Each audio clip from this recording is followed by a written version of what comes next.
أعوذ بالله من الشيطان الرجيم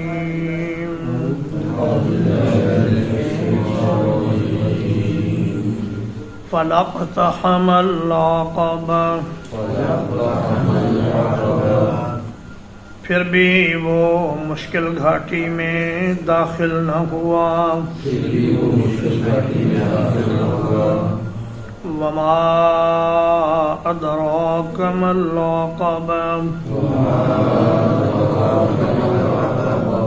اور آپ کو کیا معلوم ہے کہ وہ مشکل گھاٹی کیا ہے فک رقبہ کسی گردن کا چھڑا دینا او اطعام فی یوم ذی مسغبہ یا کسی فاقے والے دن میں کھانا کھلا دینا یتیما ذا مقربہ کسی قرابت والے یتیم کو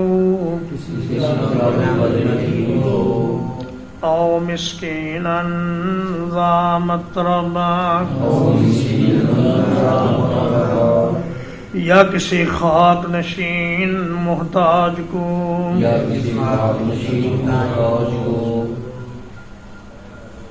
فرمایا کہ ہم نے اسے آنکھیں دیں، زبان دی، ہونٹ دیے، دونوں راستے اسے دکھا دیے فلاقتحم العقبہ پھر بھی وہ ایک مشکل گھاٹی میں داخل نہ ہوا۔ عقبہ کہتے ہیں ایسی دشوار گزار گھاٹی کو جس میں داخل ہو کر پہاڑ پر چڑھا جاتا ہے۔ تو فرمایا کہ یہ اخلاق کی بلندی کی طرف جانے والا راستہ یہ دشوار گزار راستہ ہے، جبکہ اخلاقی پستی کی طرف جانا اس کے لیے کوئی محنت نہیں کرنی پڑتی، صرف آپ اپنے نفس کی باغیں ڈھیلی چھوڑ دیں تو نفس خود بخود پستی کی طرف لڑکتا چلا جائے گا۔ لیکن اگر انسان نے اخلاق عالیہ کی طرف سفر کرنا ہے تو پھر اس کو مشکل مقامات سے گزرنا پڑے گا۔ فرمایا وہ مشکل مقام کیا ہے؟ فک رقبہ کسی گردن کو آزاد کرا دینا۔ گردن کے آزاد کرنے میں سب سے پہلے تو غلام کو آزاد کرنا ہے۔ امام علی ابن الحسین زین العابدین ان کے پاس ایک شخص نے رسول اللہ صلی اللہ علیہ وسلم کی حدیث پڑھی کہ جو آدمی کسی غلام کو آزاد کرے اللہ تعالیٰ اس کے ہر عضو کے بدلے اس کے ہر عضو کو جہنم سے آزاد کرے گا، حتیٰ کہ اس کی شرمگاہ کے بدلے میں اس کی شرمگاہ کو آزاد کر دیا جائے گا۔ تو زین العابدین کہنے لگے سعید ابن مرجانہ سے جو اس حدیث کے راوی ہیں کہ کیا آپ نے یہ حدیث خود حضرت ابو ہریرہ سے سنی ہے؟ انہوں نے کہا ہاں میں نے خود سنی ہے۔ تو فرمایا میرے سب سے قیمتی غلام مطرف کو بلاؤ۔ مطرف 10,000 درہم میں انہوں نے خریدا تھا، تو اس کو بلایا اور کہنے لگے کہ جاؤ تم اللہ کی رضا کے لیے آزاد ہو۔ اور گردن آزاد کرنے میں یہ بات بھی شامل ہے کہ کسی مقروض کا قرضہ ادا کر دیا جائے اور اس کو قرض کے بوجھ سے نجات دلا دی جائے، یا پھر کوئی آدمی اگر ناحق گرفتار ہو جائے تو اس کی رہائی میں اس کی مدد کی جائے۔ یہ سب صورتیں فک و رقبہ میں شامل ہیں۔ او اطعام فی یوم ذی مسغبہ، بھوک کے وقت میں کھانا کھلانا یہ بڑے اجر و ثواب کا باعث ہے۔ نبی کریم صلی اللہ علیہ وسلم نے فرمایا افشوا السلام واطعموا الطعام وصلوا باللیل والناس نیام تدخلوا الجنۃ بسلام۔ فرمایا کہ سلام کو عام کرو، بھوکوں کو کھانا کھلاؤ، رات کو جب لوگ سو رہے ہوں تو اس وقت اٹھ کر اللہ کے سامنے نماز پڑھو۔ یہ 3 کام اگر تم کر لو تو سلامتی کے ساتھ جنت میں داخل ہو جاؤ گے۔ یتیماً ذا مقربہ، یتیم اگر رشتہ دار نہ ہو پھر بھی اس پر صدقہ کرنے میں اجر ہے، لیکن اگر وہ رشتہ دار ہو تو پھر دوہرا اجر ہے۔ نبی کریم صلی اللہ علیہ وسلم نے فرمایا الصدقۃ علی المسکین صدقہ وعلی ذی الرحم اثنتان صدقۃ وصلۃ۔ فرمایا کہ کسی یتیم پر صدقہ کرنا یہ ایک اجر والا صدقہ ہے، اور کسی رشتہ دار یتیم پر یا مسکین پر خرچ کرنا اس میں دوہرا ثواب ہے، ایک تو صدقے کا ثواب، ایک صلہ رحمی کا ثواب۔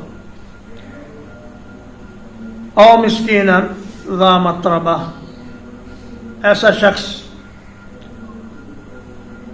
کہ جس کے پاس بستر نہیں، زمین پہ پڑا ہوا ہے، گھر بار بھی اس کے پاس نہیں، خاک نشین ہے، ایسے مسکین پر خرچ کرنا یہ اللہ کے ہاں بہت پسندیدہ ہے۔ ثم كان من الذين آمنوا،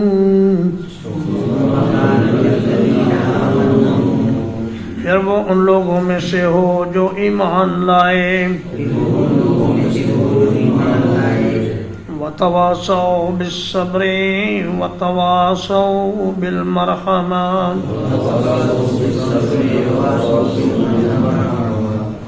اور انہوں نے آپس میں صبر کی نصیحت کی اور رحم کرنے کی نصیحت کی۔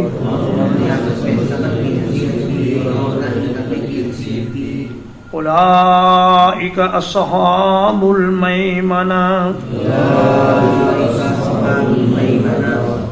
یہی لوگ ہیں داہنے ہاتھ والے۔ والذین کفروا بآیاتنا، اور وہ لوگ جنہوں نے ہماری آیات کے ساتھ کفر کیا، ہم اصحاب المشأمہ، وہی ہیں بائیں ہاتھ والے۔ علیہم نار مؤصدہ، ان پر آگ ہے ہر طرف سے بند کی ہوئی۔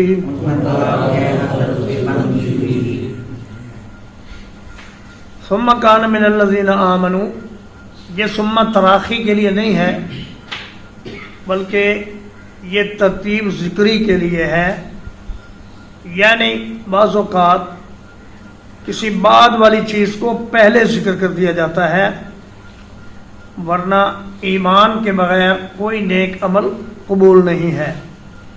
اللہ تعالیٰ فرماتے ہیں من عمل صالحا من ذکر او انثى وهو مؤمن فلنحيينه حياة طيبة وَلَنَجْزِيَنَّهُمْ أَجْرَهُمْ بِأَحْسَنِ مَا كَانُوا يَعْمَلُونَ۔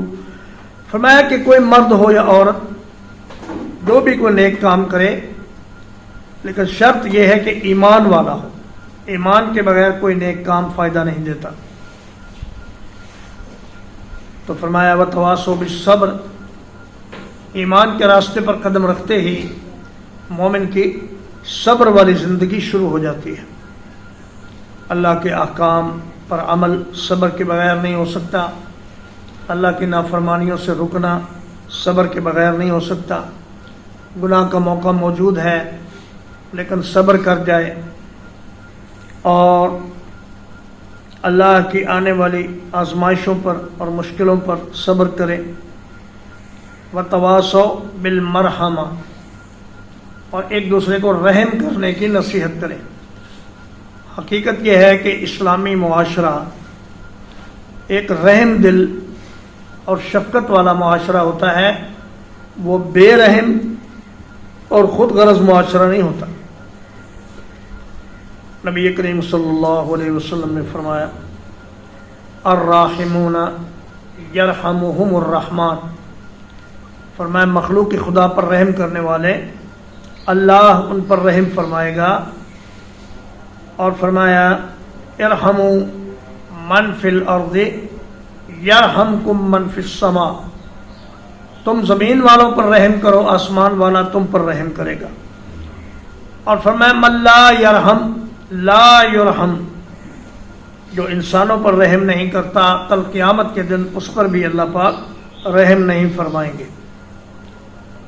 اولئک اصحاب المیمنہ، میمنہ کا ایک معنی تو ہے دائیں ہاتھ والے اور ایک معنی ہے برکت والے، خوش نصیب، اور اسی طرح مشأمہ کا ایک معنی ہے بائیں ہاتھ والے اور دوسرا معنی ہے بد نصیب منحوس۔ علیہم نار مؤصدہ، ان پر ایسی آگ ہوگی جو چاروں طرف سے انہیں گھیرے ہوئے ہوگی اور نکلنے کے سب دروازے بند ہوں گے، جہنم سے نکلنے کی کوئی بھی صورت انہیں نظر نہیں آئے گی اور نہ وہ نکل پائیں گے۔ ترجمہ اقبال فَلَقْتَحَمَ الْعَقَبَةَ، پھر بھی وہ مشکل گھاٹی میں داخل نہ ہوا۔ وَمَا أَدْرَاكَ مَا الْعَقَبَةُ، اور آپ کو کیا معلوم ہے کہ وہ مشکل گھاٹی کیا ہے؟ فَكُّ رَقَبَةٍ، کسی گردن کا آزاد کر دینا ہے۔ او اطعام فی یوم ذی مسغبہ، یا بھوک والے دن میں کھانا کھلانا ہے۔ یتیماً ذا مقربہ، رشتہ دار یتیم کو۔ او مسکیناً ذا متربہ، یا کسی خاک آلود محتاج کو۔ ثم کان من الذین آمنوا، پھر یہ کہ وہ ایمان والوں میں سے بھی ہو۔ وتواصوا بالصبر وتواصوا بالمرحمہ، اور وہ آپس میں صبر کی اور رحم کرنے کی وصیت کریں۔ اولئک اصحاب المیمنہ، یہی لوگ ہیں دائیں ہاتھ والے۔ والذین کفروا بآیاتنا، اور وہ لوگ جنہوں نے ہماری آیات کا انکار کیا۔ ہم اصحاب المشأمہ، وہی ہیں بائیں ہاتھ والے۔ علیہم نار مؤصدہ، ان پر آگ ہے ہر طرف سے بند کی ہوئی۔ وصلی اللہ علی نبینا محمد وآلہ وصحبہ اجمعین۔